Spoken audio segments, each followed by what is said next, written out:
Welcome to Life Her Podcast, the podcast that guides you from the 9 to 5 grind to the freedom of your own path. Discover how to conquer life's challenges while pursuing your passions with unwavering faith. Because being an entrepreneur is not easy. So let's get to it.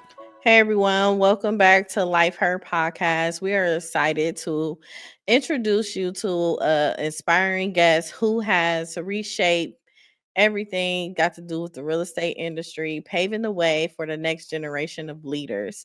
LaToya has a dynamic mortgage broker. She is a dynamic mortgage broker and seasoned real estate professional and rising social media influencer with over a decade of experience. As a broker and an owner, she has done so many thriving brokerage across Pennsylvania, Maryland, and Delaware. Hey, Toya, how are you? Hi, lovely. Thank you for having me. I'm great, excited. I know. So, we're going to start to the beginning. So, Yes. what was your childhood life like? Um, I was a hustler, Ooh, right? So when you introduce me to money and I get to see what I can do with it, sis had jobs since she was 12. Um, ultimately, whether it was making jewelry, I was doing people's nails and toes. I had a water ice stand on the side of my mom's house. I worked at the library. I worked at the supermarket. I was running the front end of the supermarket after school. Like it was nonstop. It wow, was that's nonstop. And I think that a lot of that helped craft or shape, I guess, who I am now, right? Just in the sense of not giving up. Like it's just figuring it out. wow. So, with your journey from real estate agent to brokerage of owner, and it's very inspiring, by the way. Thank you. Can you take us back to the beginning? What first sparked you interest in real estate, and how did you know you wanted to create such an amazing real estate company? Sure. I had a family member who lost their house to a foreclosure years ago, and I didn't Wow. know nothing about it. And I guess when we were younger, I mean, you probably think the same thing. You knew your mom paid the bills, or your parents paid the bills, or your family paid the bills, but we didn't know what a mortgage was or whatever. So when the time came and trying to help this family member out, it was just like, what is this? What happens now? What do you mean that we got days? And things like that. So that was a little bit of the passion in the beginning of how do I not allow people to get into this room again, right? Like, how do we stay away from this and do better? But at the same time, I started off as an investor with a group of friends. And as an investor, as a group of friends, we ultimately put our money together to try to buy properties. And realtors who did not look like us did not allow us in the room. We went to go see properties that were already under contract. They did not advise us. There was none of that. And ultimately, I became a realtor for myself and for my Mm. investor friends and family. And it was just like, I'll just get us in the door. Like that was all that was about. It was nothing of I want to lead people. I want to be an agent. It was none of that. It was just simply I'm tired of being told no. Let me just figure it out. And you're talking about 2013. So over 10 years ago. And then ultimately, as I'm just going through the journey, people are just like, well, what are you doing? Well, how do you get these properties? We were flipping properties back then and really wasn't thinking bigger about it. And ultimately, everybody was like, well, can you help me? Right. So that's how Mhm. that transformed into that. And then as the time goes on, now you have people that are like, well, wait a minute, you're successful. You teach me how to get to where you are. And then that's how the team became. And then the team Wow. was here, and then the team kind of said, well, why are we paying a broker and paying you when you're like our broker? So you need to become the broker. And I was just like, oh, Yeah. okay. You know, Sis was real comfortable. Sis did not need the elevation. She thought about it, but she wasn't looking for it. And they were the ones that pushed me into the broker owner perspective. And I love it Mm. here. I'll just say that. So I say thank you to my old team and some of them that are still here for pushing me into greatness. And sometimes people got to see stuff in you that you may not see in you. And then you go ahead and move forward. Man, that is super dope. I really love that. For real, because a lot of times, with us growing up, we don't see too many doctors, lawyers, and Hmm. things of that nature. We Hmm. we but when we do see it, we be like questioning like, hmm? how'd you get there? Yeah. Right? Like, why you? Right? Or we're like the needle in the haystack, but there's not a lot of us. And back then, when I became a realtor, I could count on my hand how many black realtors I knew in the city of Philadelphia. Right? Wow. That was just it. Now there's hundreds of us, which is amazing. Like it's heartbreaking just to see how we've transformed. But back then it was none of that. It wasn't, you didn't Mm, hear about it, or if you knew, it was kind of like, all right, do I trust this person? Da, da, da, da, yeah. whatever. But now you're seeing our faces, we're rocking it, we're doing what we have to do, and I'm loving. And I don't see people as competition. I look at them as colleagues and opportunities to grow and to do better. So I'm grateful for everybody that's now stepped into the industry. That is amazing. So you've built a brokerage and operates across the 3 states. What challenges did you face while scaling your business, and what kept Mhm. you motivated during those challenges? One of the biggest challenges was for people of other cultures, of other sexes, to accept me, right? The real estate industry for years has been a white male dominated field. Let's just call a spade a spade. To see people like us, for me to be confident in these rooms, to know what I'm talking about in these rooms, and to walk into the room and my presence is there, you don't have to physically hear from me, it stood for something. Some people welcomed me, some people didn't. And at the end of the day, it never changed who I was. It never changed anything. And I continue to lead with confidence. It was funny to me that during some of those transactions, they gave me a hard time. And then afterwards, it was like, okay, you can work with me. Once you saw the final production of what I have to bring, and it was just like, absolutely not. You showed me your true colors. Why would I, why would I indulge? Woo. So what you saying that Hmm. absolutely not. So sometimes you got people that still work with people that have showed them who they are. Hmm. And Hmm. then they be like, no, you gotta put your emotional intelligence to the Hmm. side. And if you want to get further, you have to do that. How do you You have to feel do it. about that? It was hard. It wasn't easy. I've had instances where I pulled up the closing in my car, and I've had some of those individuals look at my card and look back at me. They look at the car again. Yes, I did it legally and legit, and not Mhm. nothing that's would discriminate against my character. Um, and it still goes on to today. I mean, it's not as frequent as it used to be because they're seeing more of us in the industry, and we know what we're doing. But um, it's definitely difficult. I've definitely had some moments where I had to step back and just say, should I be here? And it was like, of course, girl, let's go. You continue to Mhm. move, and your clients give you that push too, because they're excited to see you elevating in that field or in that industry, and they're starting to spread the word, which is another blessing for me that wasn't really a target, I guess, or a challenge, is that I really haven't had to advertise, right? Like my Right. sphere of influence, my clients, the referrals are just kept on going. I remember I met with one CPA one year, and he was like, what's your marketing budget? And I was like, I don't really have one. Man. I ain't never had to do that, like, so I think that was a challenge for me too. Some of the other challenges was figuring out how to really build your business and how to grow it, right, and scale it. I think that was a challenge for me because a lot of us think we're doing business when we first start to open a business, but then when Yes. you start to really know the ins and outs of how to scale your business and how that needs to look on paper, not just you on social media saying you got a business, that was a totally different eye opener for me. But I'm grateful for overcoming that too. Mhm. And that's so important because even though we have so many people starting a business and they're doing amazing, Mhm. but at the same time, it's like the inside of that business, That you you have no know. idea. There's 10 more steps you Yes. got to do, sis. Man, plenty more.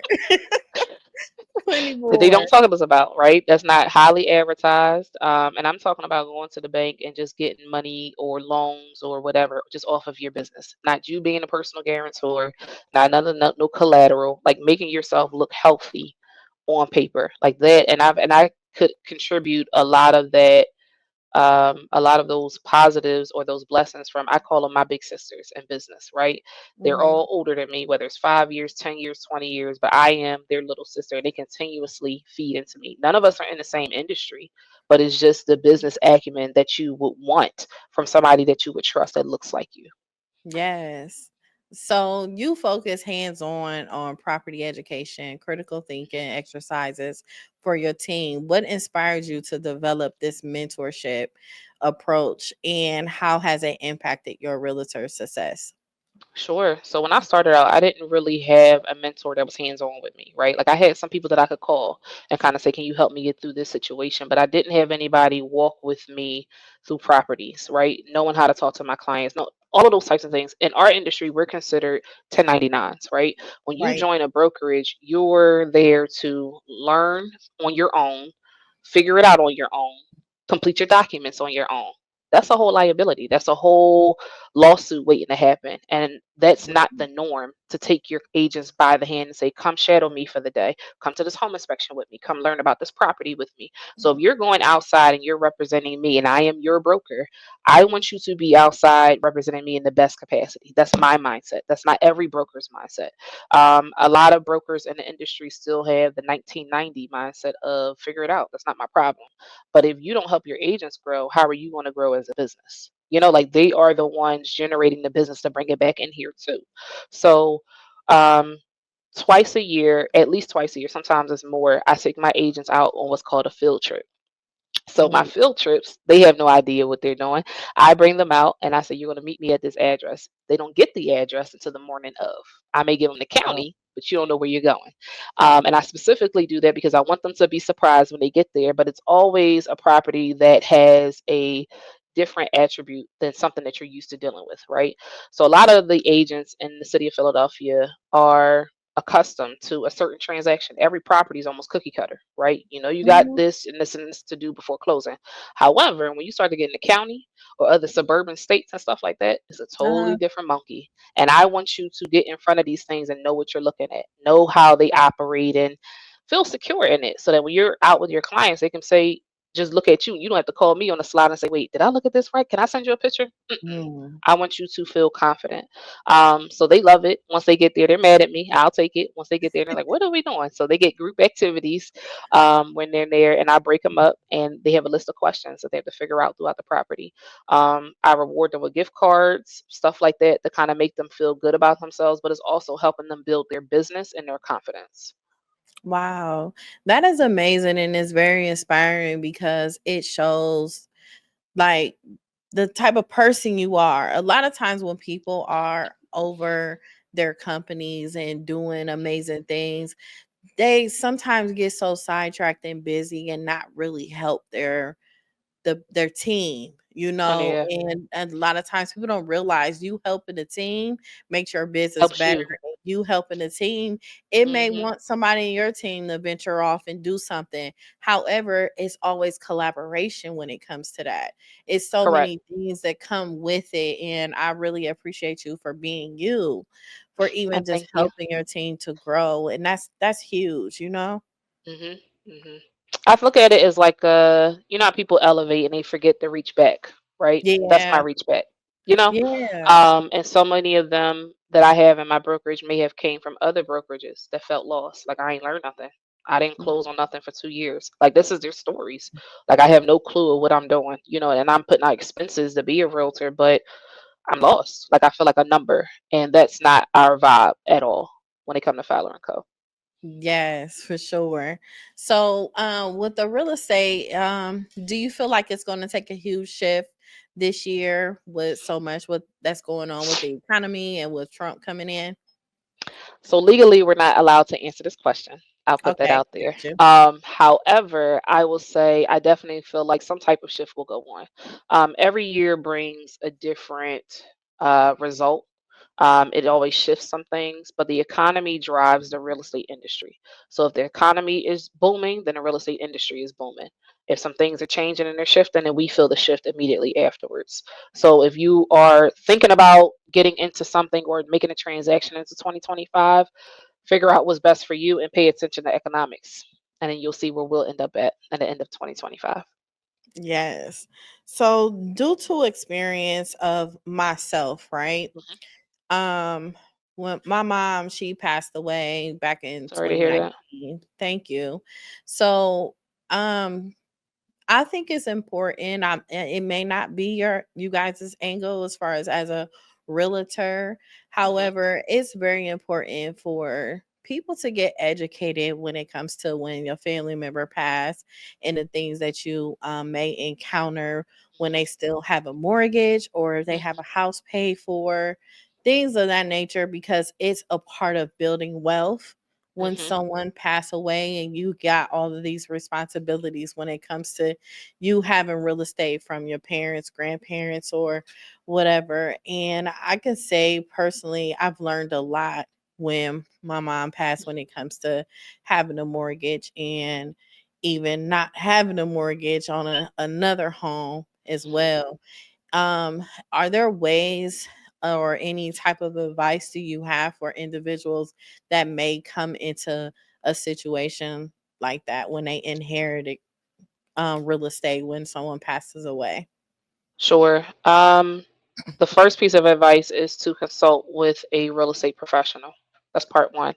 Part two, you're going to need an estate attorney. Those two individuals will work hand in hand to kind of figure out what's best, right? And I say what's best is because every situation is different. So it depends on whether the person had a reverse mortgage, which is a lot of what the seniors do, right? Oh, I need quick cash right now. I don't care about my house later on. But sometimes they give the heirs an option. Like I had a family member that passed that had a reverse mortgage, and we were considering keeping it, but the reverse mortgage company gave us a certain time frame to give him what they paid him up front in order to keep it. So figuring out all of those things. The other part to it too is kind of figuring out if it is best for you to keep it, right? So some people just don't want the responsibility, of being a property owner. And that's perfectly fine too. So that's where your real estate professional comes into play because they can help you sell it and they'll help you figure out what the value is compared to what's owed on it and kind of going from there. The estate attorney comes into play because you'll need certain documents regarding the person's death in order to sell it. So we work hand in hand with those types of transactions. Um, a lot of people want to sell it, right? My Right. suggestion is to always try to figure out if you can keep it in any way possible. Be creative about it. Even if you're talking to one professional is not really what you want to hear, you're not understanding or not breaking it down for you. Take the time to get three other four people's perspectives too, just to kind of see what the best gist is. And my family, they know it's not an option. It's not an option. We're gonna figure out how to keep it. Toya will figure it out, and we're gonna make it work. One, I look at it because there's too many people that are renting. That may be in the family that need somewhere to stay. That's part one, and then part two of it is people don't understand the generational wealth that comes from real estate. Right? I love the game of Monopoly. I'm great at it. I'm a negotiator, and you're gonna give me my money when you hit it on boardwalk, right? And at the end of the day, I have some clients that are, I would say, mid 60s, and they're now starting to liquidate a lot of their real estate that they've had over the years. And I'm talking about over 45 years. Have put their kids in college, have bought their kids cars off of it, have did refinancing 10 times, and then they're like, okay, I'm done. It's free Mhm. because the tenants were paying those mortgages over the years. So they just kept funneling money over and over again. And now that they're older, they're like, all right, let's go live. Let's go be great. So is it worth it to be able to do it if you can down the line? Absolutely. Absolutely. Yes. So, what advice do you have for someone that has purchased a home and they got plenty of times to live? What things should they put in place so Hmm. that their families won't have to go through so much when it comes to them with their estate? Sure. One is to get an irrevocable trust. That will be my first suggestion. Overall, I can't give legal advice when it comes to attorneys and trusts and stuff like that, but I can just give you a couple of tips. So one is Okay. that typically it allows for whoever's going to inherit it not to kind of pay transfer taxes if they're going to take ownership of it. It could stay in there and still be able to recoup the great funds of it and things like that. Part two of that too is to get a will and figure out who you want to have the property, right? Because if you don't have that, Typically, when people pass away, an estate has to be raised. The estate is raised, and then the heirs kind of figure out, and the executor or the administrator will figure out who's next to be able to get what. People starting to get in arguments. People stop talking to one another. It becomes very, very nasty. It does. The state and the court typically goes in order of who's closest relationship to that person. Doesn't matter how the relationship was, and people forget about that. The next part is to start to talk to your family about what you want done, right? Just so that people start to get in place. And if you are that person, what my grandmother did and a couple other people that passed away was they started to eyeball those responsible people, right? Who's responsible in the family that I think that would manage it, keep it up to par, those types of things. Like you know who those people Yeah. are in our families, right? Whether we like it or not. And kind of get those people in just like even if you wanted to add that person to the deed for $1, that's still an option too. So therefore, uh, when that person passes, they depending on how you rewrite the deed or edit the deed, you may not have to pay transfer taxes once that person passes. So you're just getting the property and taking over whatever debts or utilities are going to come with it and maintenance, if that's what it's called. But there's a whole lot of opportunities, but the goal is to get started. Don't wait until the last minute, and then try to keep your property up to par. Right, like that's Right. that's that's the other thing. A lot of people like to defer repairs. Get those repairs done when you can. If you can't afford them, there's a lot of programs out here right now that are willing to help you out um, to be able to repair it and keep it up to par. Even if it's a Lowe's credit card, so be it. Do something. They even have contractors that you can get through that and still pay it off with a credit card to be able to keep it up to par. Because when you're passing it off, people don't want a big responsibility, right? If I got to Yeah. take it on and become a homeowner and I never was one, I don't want to do that and got to fix the roof and do this and do that. So try to do as much as you can without overwhelming yourself. Yes. So, what So, advice do you have for people who want to start building wealth through real estate but don't know where to begin? so there's a lot of different ways to invest in real estate. The sad part is that Instagram has become its best teacher, and you have some people that prefer to hear social media over actual professionals. I will say this: the movers and shakers in the industry are not revealing so much on social media. Okay, read Fact. between the lines. Okay, next part. So after that, figure out how you want to get into it. So there's something called REITs where you could invest in a real estate stock, like your large malls and things like that. There are stock owners that own a portion of that and receive a dividend from it. So if you're not up to, I don't have the 10,000 to put up. If I'm not really a property owner type of person, I just want to try it out. A REIT may be something that you would want to look into. Another option could be crowdfunding. So how I started in the beginning, there was 8 of us. We didn't have 25,000, but each one of us had 2 to 4,000 apiece. We put it together and we did crowdfunding to be able to own a property until we could get enough by individually to do what you wanted to do, which ultimately happened in 3 years. And everybody starts from somewhere. That's it. Yeah. Start to figure out who your guru is or who your coach is all the way around. Take classes. Take classes, take classes. There's so many things. Home Depot, the first Saturday of the month has free home repair classes that you can go to. Do it. Yeah. You need to get accustomed to it. They are not easy things to do. They can be overwhelming really quickly. So take your time with it, and it's okay. If you Yes. have, I would say also start to figure out who your vendors are, your contractors. Contractors are hard to come by, good ones, right? Yes. Lord So if you Jesus. get a plumber, have 5 plumbers because you might need a backup. You might need to, compare some prices and things like that. There's a whole Rubik's Cube to this. We make it look easy, but it's a lot behind the scenes to deal with. Yeah. A whole lot. So, real estate is often seen as key to building generational wealth. What hmm steps can families take to start investing in property? Um, Everyone is stating that land is hard to come by, which is true. Um, the more south you go, the more land you'll find for a cheaper cost. But start to talk to that real estate professional in types of what types of land you want to buy, because every piece of land is not created equal. Some are just farmland, some land is buildable. So you need to figure out which part is for you. Um, I would also say figure out, like you said, in the family of who is really interested and who wants to do it. Right. Who's going to be responsible? Who can you trust with the bank account and is not going to be able to touch it and rob Peter to pay Paul and things like that?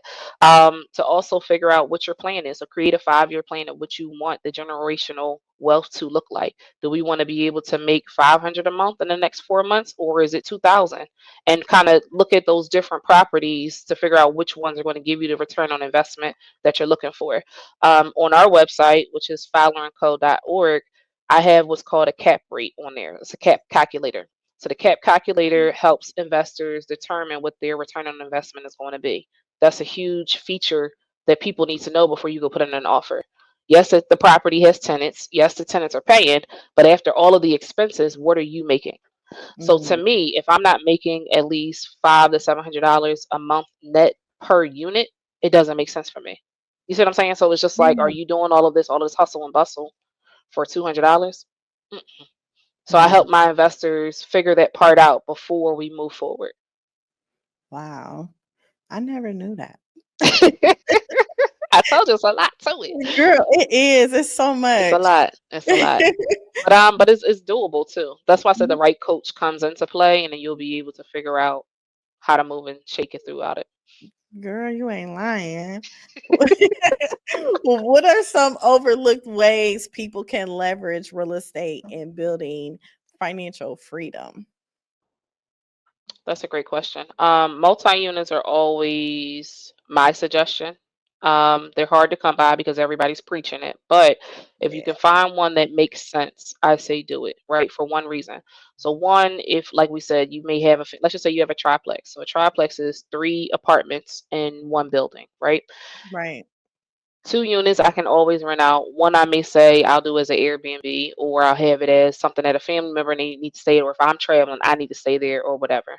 Or whoever goes there is on a month to month. So it could be your just in case one. But the goal is for at least half of the units to take care of all of the expenses so that the other half are bringing in you the income. And it's also better because if one person's late on their rent and the other two are not, at least you have some part that's promised over the one that's there, compared to if you just have a single family house and if that tenant is late, that's the only income that you're Yeah. relying on overall. Right. Some of the downsides about it, uh, people living in the same unit together, right? You're talking about noise, smell, stuff like that. Like Yeah. you're dealing with the public. It just is what it is. I've gotten lucky over the years and kind of had some great tenants, and then I've had some sour patches. But overall, your interview process makes a difference too. Mm. Wow. If So how can people with student loans and limited credit still achieve ownership? That's a great question. Student loans is one part. Let's hit credit first. Um, the credit is going to open the door for so many things for you, right? So people preach that cash is king. Totally not Yeah. true. Credit is king. And as we talked about your Lowe's and Home Depot cards, you still need the credit to be able to get those things to have a leverage, right? Yeah. Let's just say you bought the property 10 years ago and now you have it and you're in a bind. Okay, what you could do is called a refinance or get a home equity line of credit on it to pull some money out. But you can't do that if your credit isn't together. So it's Mm. kind of like you need to get that in place. And in place could be a 620, it could be a 660. You don't have to have an 800. There's a lot of resources out there for mid range, but you got to bring it to something because it opens the door for so many different things. The other part, which was what was the other part you talked about? The college student loans. The college student loans. So the student loans, depending on the lender, will calculate them differently, right? So there's Mm. some student loans that are calculated as if you are not on a payment plan and they are deferred, the lender may look at your invisible payment as 1% of what you owe as your monthly payment. If you're on an income-based repayment plan and it's just $50 a month, then that is what you would have to pay back. That's how they're going to factor in your debt. So lenders look at what's called your debt to income ratio. It's how much you're paying in debt on a monthly basis on your credit report compared to what you're bringing in gross monthly. So that's how they're trying to figure out what you can afford. Um, there's no real way of chopping it down. Student loan debt is student loan debt, but your goal is just try to get on a cheaper payment plan if that's what you can do to be able to qualify. That Yeah. that's just it. And try to hurry up before Biden gets out to get them forgiven. You ain't lying. Cause I got so Listen, many I got friends that's like renting and they want a home, Hmm. but it's like they was like, we got student loans, they be adding. I And was like, listen, reevaluate it. Ask them, yes. listen, this is my situation. This is the stuff I have on me. See if they can reevaluate and recalculate their payment and see if that's an option. Another one, like we said, is to do the crowdfunding. So maybe it's two people that need to come together to be able to do it, and it's just not a journey for yourself. That's true. That is really true. It's What are doable. what are some of the common misconceptions about real estate industry that you wish more people understood? We don't just open doors and just show you the living room. It's so much more behind the scenes. When Yeah. you're paying your realtor or your real estate professional, you are paying for our expertise, our negotiation skills, and figuring out what the next steps are. Right? We make it look easy, but if you get into a bind, you need to know legally your next steps to get you to the next step. I'll say that. Mm, Um, Another part is that. mm, I would say that it's not obtainable. Um, is definitely a goal that a lot of people have, and some people feel like it's too far out of reach, and it's not. There are a lot of different creative loans and things like that and programs out there for you to figure it out. So a lot of them too, even if you're going to like a first time home buyer seminar, they have counselors that will give you steps to take to get to your goals. Now, whether your goals may take you 6 months or a year, it depends on how serious you are to chop down your debt or do whatever you have to do to get yourself in predicament. I've had a to-do list. So when clients come to me and they get deterred because the lender told them no, I've been told no before. That's mm, okay. You know, yeah, we're all human. I want a beach house. They still gave me a to-do list to get to my beach house. Like I'm a real estate professional and I still get questions as well. So I also don't want them to think that every lender is against them. Yes, every lender is not for everybody, but there are lenders literally there to really help you out and they really want to help you get to the closing table and to obtain what you need to. Stop thinking that the home inspection is for your realtor. You need to be there. It is yeah, not for us to be there. You need to be there to learn about your own property. Stop thinking that you can buy everything for $1. Or I came to closing with $1. Mm-mm, hmm no, get that out your mind. So yes, it's advertised, but it is not always likely. yeah. Make it seem like it's so simple. Mm-mm. It's more of like selling people a fantasy. Yes, When it's so it's much more clickbait. to it. Yeah. I feel like it's not fair, for a Hmm. lot of people because it gives them so many high expectations. And Hmm. then the disappointment comes appear when they approach someone and they be like, wait, what? Huh? And a lot of people can't deal with the defeat. That's Yeah. real. That's real.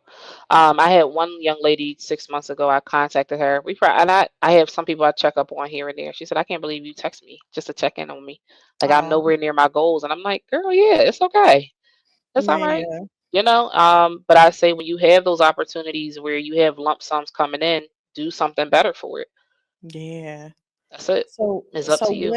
what should clients look for when Hmm. they're choosing a real estate agent or a That's a broker great to question. represent them? You have every right to interview us. And I want people, that's another misconception. You have every right to interview us. Ask me about my expertise.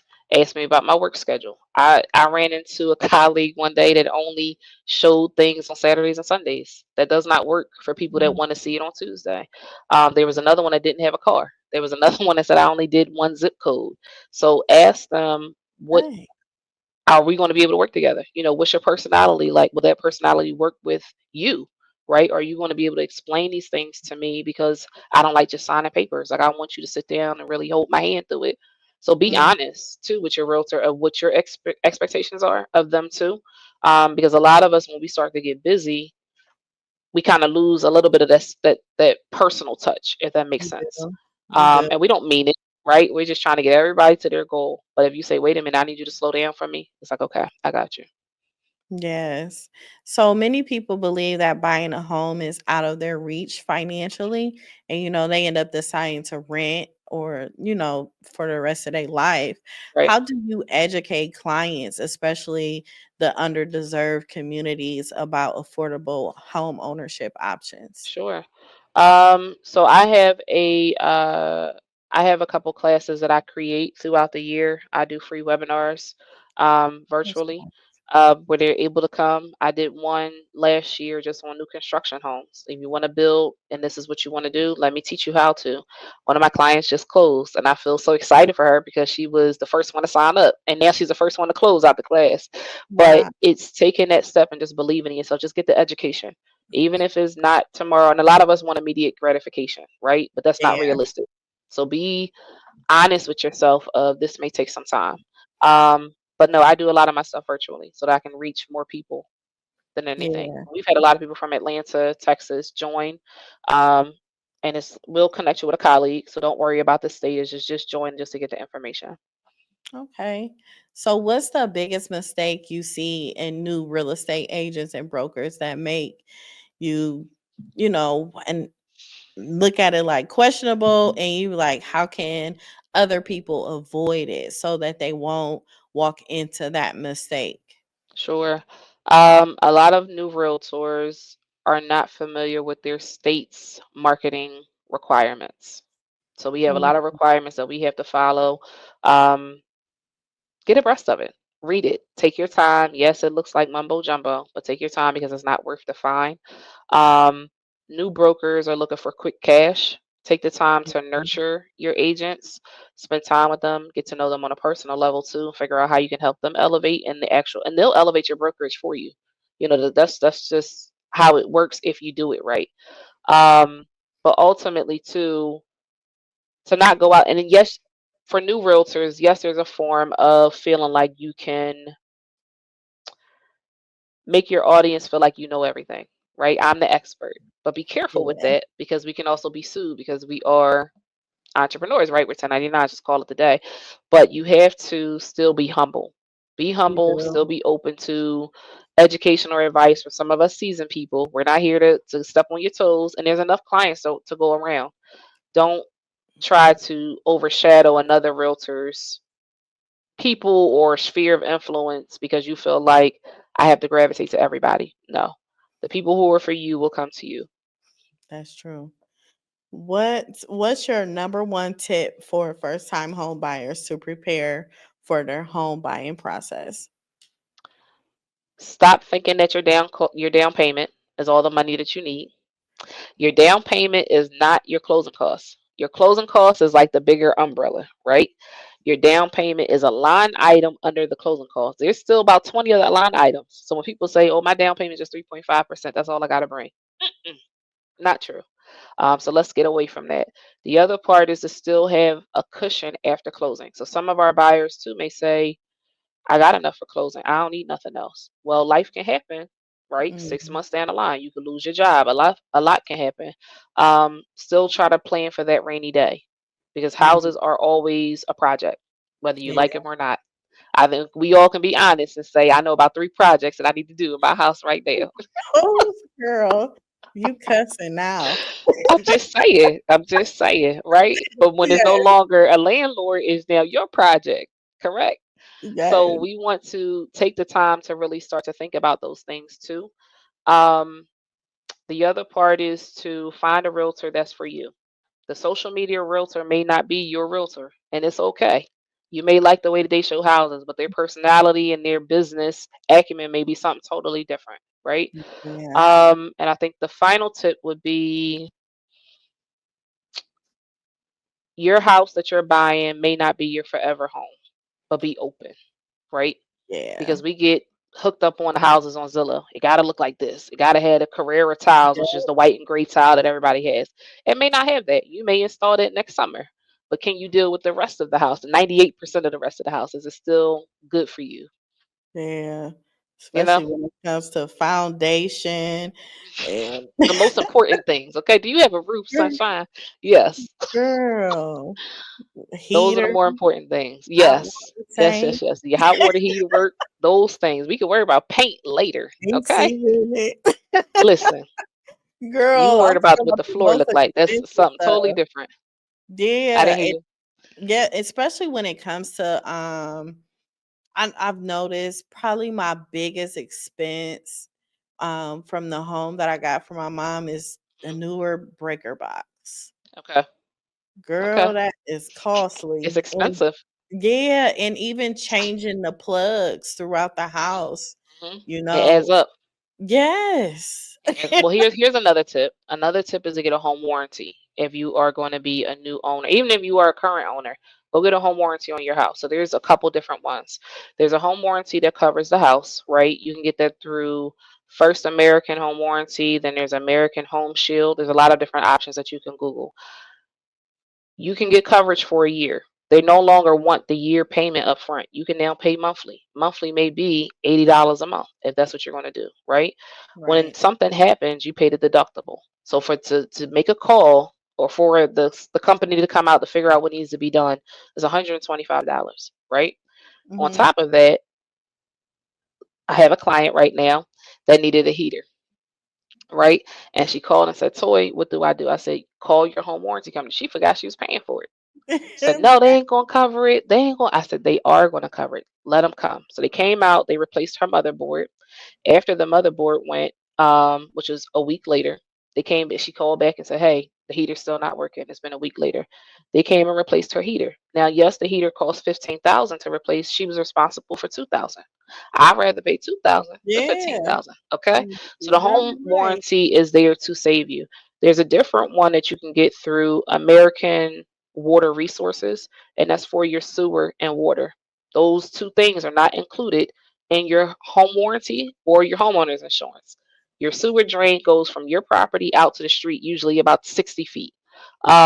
For $15 a month, sounds like it's going to cover something for me, right?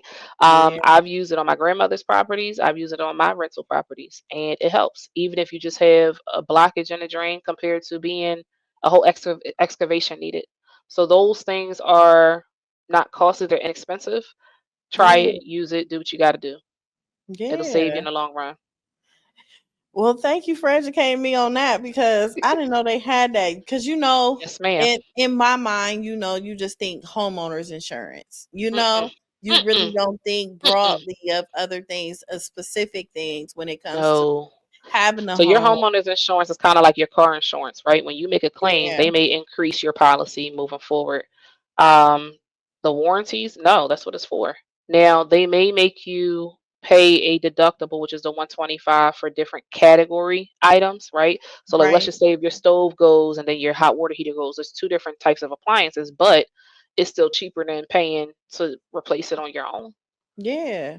Way cheaper. Yep. So if you're purchasing, they will make the policy active, meaning as though you can make a claim the day of closing. If you already own the property, then they'll make you wait 30 days. But either way, it's still a plus. Yeah, it is. It's huge. Honestly, It's a huge saver. it is. So how can clients make sure they're choosing the right mortgage option for their needs? So that's a two-part question. The first part is it depends on what they qualify for with their Okay. mortgage. So some people may qualify for conventional versus FHA or vice versa. Um, if they qualify for multiple ones, then I would say look at the interest rates, look at your monthly payments, and kind of figure out what's the difference for you, and then what do you have to bring to closing. Those are three different categories that make you feel a little bit different. And then always remember that after closing, you can always refinance, right? So we Mhm. purchased our house, it was through FHA, and we had what's called the mortgage insurance premium on there because we didn't put 20% down.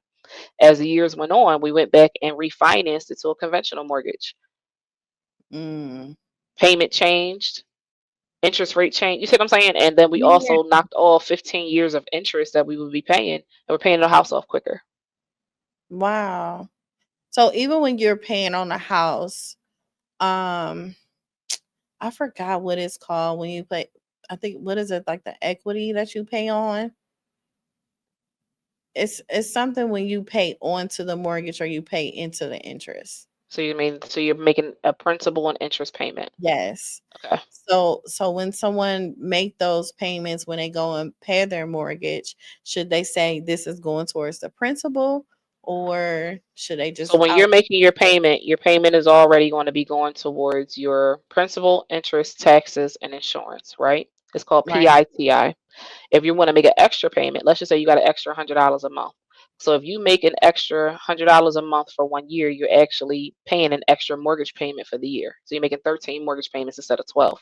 So if you're going to do that and you can afford to do it, put it towards the principal, not the interest.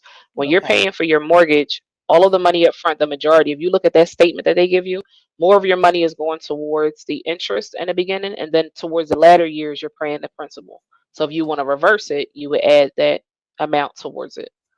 Now, should they automatically or do they automatically add property taxes to it, or it's optional?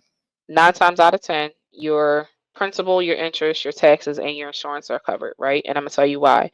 So if you have a mortgage and you're not putting 20% down, the lender wants to make sure that their asset is going to be protected. So their asset is the house. So if you default on the house and the house burns down, what happens to their asset if you don't have the insurance, right? So that's Right. why they're including the insurance and the taxes into your monthly payments.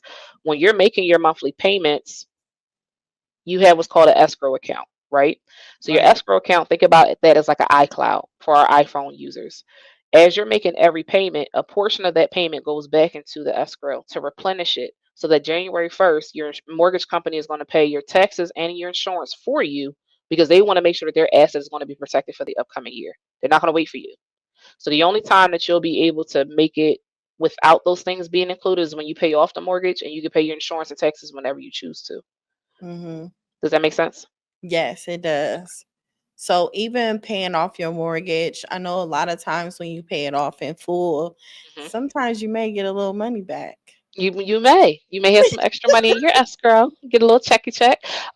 Sometimes when our sellers close, I say in 30 days you might get a little check back from the mortgage company because there might be a little bit of money left over, and they're a little excited about their little check. So yes, you're right. Yes. It's worth it. It's worth it.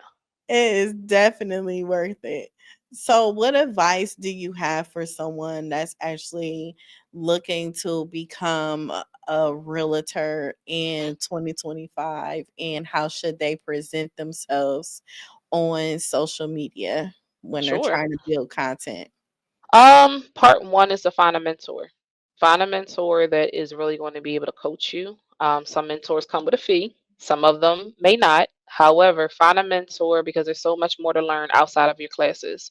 Most classes today to become a realtor takes 3 months max to become a realtor, and a lot of it is not the information that you need to really succeed afterwards. So you're going to need that, and your mentor may be your broker, it may not be. You may go under a team that's under a brokerage, so figure out what works for you. If you're going to do social media, go back to what your state's requirements are for you to operate and do business on social media. How are you supposed to present yourself? What can you say and not say? And how do you need to market yourself? So there are certain logos and phone numbers that have to be listed because they're starting to give out fines like crazy. So it's not Yeah, worth it to get into the business with an extra bill that you shouldn't have. you ain't lying. What's one piece of advice that you'll give a real estate agent that that's trying to, like, I mean, I know understand like they get fined and everything, but as far as being effective to help other Sure. people to purchase a home and different client up and coming clients. Social media today is about algorithm, right? So whether it's really helpful information or not, the algorithm is going to kill the best person versus the person that just came outside. So for one, people like advice. It just is what it is. People like advice. They like people to teach them something. The second part is make something entertaining to grasp their attention, right? Not saying you got to roll out the suitcase of the car, whatever they doing right now, but you can figure out something, and you got to stay up with the trends. It's hard. Like It's hard. listen, sis used to be a master at it. Now I'm like, I ain't getting on another platform. I'm not getting on threads. I'm not. It's a lot. It could But become figure out what your niche. overwhelming. For me, my audience is a mixture of millennials and all the way up to baby boomers, right? So some realtors are only on one platform. I have to be on both because my baby boomers and the ones in between, millennials, are on Facebook. That's their judge. And they ain't looking at it on Instagram. They don't get it. They don't want to get on it. It just is what it is. And if I don't post, they like, oh, I thought you wasn't working this week. What? You know, so I would say connect your pages so that if you post someone, it automatically goes to the other so that you can be seen on both platforms. Yes. So, in closing, what encouraging words do you have for just other realtors and just people overall that's dealing with the marketing shutdown as far as the slowness of it or it picking up or them not even having hope for anything? Sure. Don't give up. There are seasons. There's sometimes where even us as great professionals are sitting twiddling our fingers trying to figure out where our next commission's coming from. And then there's some months where you like, wait a minute, I can't even catch my breath. I don't remember who I was supposed to call back. It's too many people calling. And go with the flow. But when you have your downtime, use that time to build your business. Whether you tighten it up on systems, whether you're going to educational classes, you're getting accreditations, you're contacting the people or following up with people that you didn't follow up with, figure out your niche. There's so many different avenues and ways to become that person, but do be genuine more than anything. Right. People need somebody that's trustworthy. You're helping them purchase one of the biggest assets of their life. Make sure that you seem credible. Like be honest more than Yeah. anything. That's so important. Well, thank you so much, Toya. I really enjoyed our conversation. I did. Awesome. Thank you for having me. It's a lot to learn, but digest it. People just take it slow and it's okay. Yes. So, can you let people know how to contact you, follow you, and also look onto your website? Sure. So my website is fowlerandco.org. So that's F as in Frank, OWLERANDCO.org. And guess what? Our handles on social media are the same thing. Fowler and Co Realty, and you can find us on Facebook and on Instagram. Yes. Well, thank you everyone for tuning in to Life Heard Podcast, where we educate you and enlighten you on a lot of things in life that are real and authentic. And have a great day. Have a great day. Welcome to Life Her Podcast, the podcast that guides you from the 9 to 5 grind to the freedom of your own path. Discover how to conquer life's challenges while pursuing your passions with unwavering faith. Because being an entrepreneur is not easy. So let's get to it.